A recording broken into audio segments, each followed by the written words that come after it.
Here at the NovaCare Complex with ESP, Eliot Shorr-Parks, 94 WIP. The Eagles offense is something that we continually talk about. Kevin Patullo, the Eagles offensive coordinator, spoke yesterday, and you mentioned this as well, that one of the biggest issues with the offense is being behind the sticks pretty much all of the time. Is it fixable, though, in your estimation? I mean, it better be, but the concern is it's not just one kind of penalty. We've seen Nick Sirianni be really good in his career at fixing problems in season, but normally it's just one problem.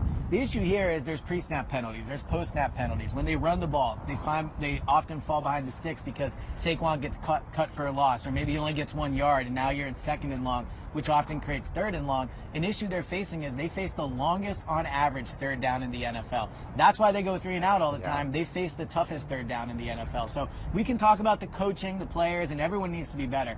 But just cleaning up the mistakes, I think, would really take this team a long way. I want to throw this at you, too, some numbers. 2022, Jalen Hurts, 165 rushes, 760 yards. 23, 157 rushes for 605 yards. And then last year, 150 rushes, 630 yards. This year, he's only rushed the ball 80 times for 298 yards.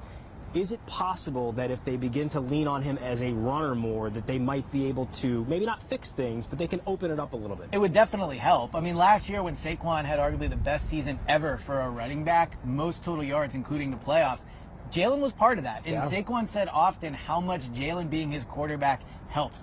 So I do think if he can run more, it would definitely help. The question the Eagles need to ask themselves is the risk versus the reward. Because if you're putting Jalen out in harm's way more, he's just more likely to get hurt. I will say, Jalen is one of the smartest quarterbacks I've ever seen at not getting hit. He just really doesn't at the end of runs. So there is less risk with Jalen, but clearly they've decided, whether it's the coaches, whether it's Jalen, whoever it is, he's obviously not running as much this year. The numbers speak to it. So we'll see if come playoff time they do it. But my advice to them would be these games are starting to really, really matter now. They need to win on Friday. So I would run Jalen more. You mentioned Saquon Barkley. We haven't mentioned him a ton this year, which is crazy to think after the year he had last year. Do you subscribe to the idea that maybe he has lost, maybe not a step, half a step? And do you think adding Tank Bigsby to the mix a few more times may help in some way? So I think sometimes people are hesitant to say Saquon lost a step because it's like, oh, he's not as good as he used to be. He's just going through what every running back that has that amount of touches the year before has. I mean, this is not breaking news. He touched the ball over 400 times last year. He's just not as fresh as he was last year. But it's not just Saquon. The offensive line, I think, is feeling the impact of having such a heavy season running the ball. So, yeah, I don't think Saquon's playing as well as he did last year. I don't think he's as explosive as he was last year. But that is always what happens when running back get that many touches. They just have to hope come playoff time, and really sooner rather than later, honestly, he can kind of maybe get a little bit back into what he was last year, because the lack of a running game is really hurting him. Let's talk defensively, and one guy that we don't mention, it seems like hardly ever on a weekly basis, is Andrew Mukuba, the rookie safety. We mention him now because he's injured. He may miss the rest of the season. We don't know just yet, but they're going to have to fill his spot at starting safety. It's kind of a good thing that we haven't mentioned him much, because that means he's not making a lot of mistakes as a rookie, but how big of a deal is it that he won't be in the lineup? So I don't think losing the player is a big deal. Mukuba has been pretty hit or miss. He's made some big plays, but he's also been responsible for giving up big plays down the field. I think you can replace Mukuba as a player. The issue is the continuity. I mean, Reed and him have now played a bunch of snaps together. They're going to put Sidney Brown in there. We talked to Sidney yesterday in the locker room. He seems ready to go. He seems excited. Vic Fangio said that he has been better as the season's gone on in practice. But Sidney has one fatal flaw that he needs to work on. He plays the game 200 miles an hour, and he's looking to knock your head off. Fans will love that when the hits hit. The issue is going up against an offense like Ben Johnson with the Chicago Bears, there's going to be a lot of eye candy. They're really going to try to trick him. And for a young safety that's not played a lot, that's looking for big hits, my concern is that without continuity with Reed, he could give up some big plays. That guy, Sidney Brown, is a torpedo. He's a kamikaze. But you're right about that oftentimes it leaves him in some vulnerable positions. So we'll see if he shows up Friday against the Bears. Speaking of that game, what specifically do the Eagles need to worry about on Friday against this Bears team?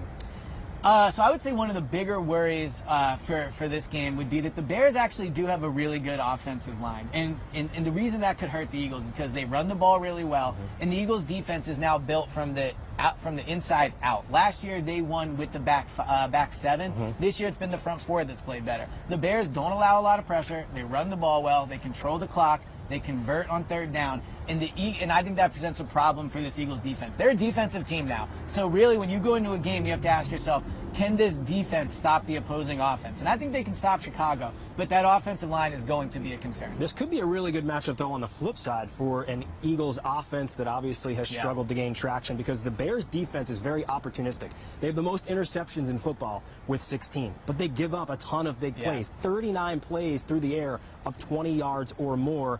The Eagles, they don't turn the ball over. This would seem like a good mix here. Yeah, maybe the Eagles can get more conservative on offense, right? Like protect the ball even more. No, I would say this, that me and you have done this all season now, and there's weeks where I go, the opposing defense is trash. And guess what? The Chicago defense is trash. They're bad at almost everything. They don't even have that many good players. But nobody on the Eagles offense is in a position right now to call another unit trash. They are not playing well. So they could be playing the worst defense in the league. And Chicago might be the worst defense in the league. But until I see this Eagles offense put it together, I'm not going to feel confident going against any opponent or any defense. They have too many self-inflicted wounds. They don't run the ball. And they're not explosive in the passing game. That's a deadly trio. So the Eagles offense needs to clean it up before I can sit here and say it's a good matchup against the defense. That being said, the Eagles are 7-point favorites. How do you feel about this game? So it's an interesting matchup. It's almost like if the 2021 Eagles played this current year's Eagles. The 2021 Eagles win a lot like the Bears won. They run the ball, they have a young quarterback, a young head coach, and they don't turn it over. So it really is a competing game of similar styles. That being said, I think the Eagles are the more advanced version of the Bears. They're 4 years older than the Bears. And they win big games, they play in big games, and they truly are about not turning the ball over. The Bears win by forcing turnovers. So for everyone that wants them to air it out, bad news. This is not the week to do it. So I think they win the game. I think they're going to win it 23-20. It'll be close. The Bears play close games, and the Eagles offense isn't playing great right now, but I think they pull out a win. Last one for you. It's Black Friday. The Eagles are wearing all black. They're hoping for a blackout over at the rink. What's your grade on that look, the full black uniform? Well, on the players, you're saying. Yes. Not on me, because I enjoy doing an all black sometimes. Black everything, a nice pair of shoes, make them pop. Sure. You know, sometimes that's a move. But I like them. I like them. My only thing is the Midnight Kelly green helmets kind of look black already from far away. Yeah. So I like the all black. It'll look cool. I know Jalen Hurts really likes it. So the players will feel good. And as you know, you look good, you play good. So maybe the key to offense is to get them back in these black uniforms. We look good, we play good as well. Eliot Shorr-Parks from 94 WIP. Thanks, Bob. Appreciate it. Sounds good.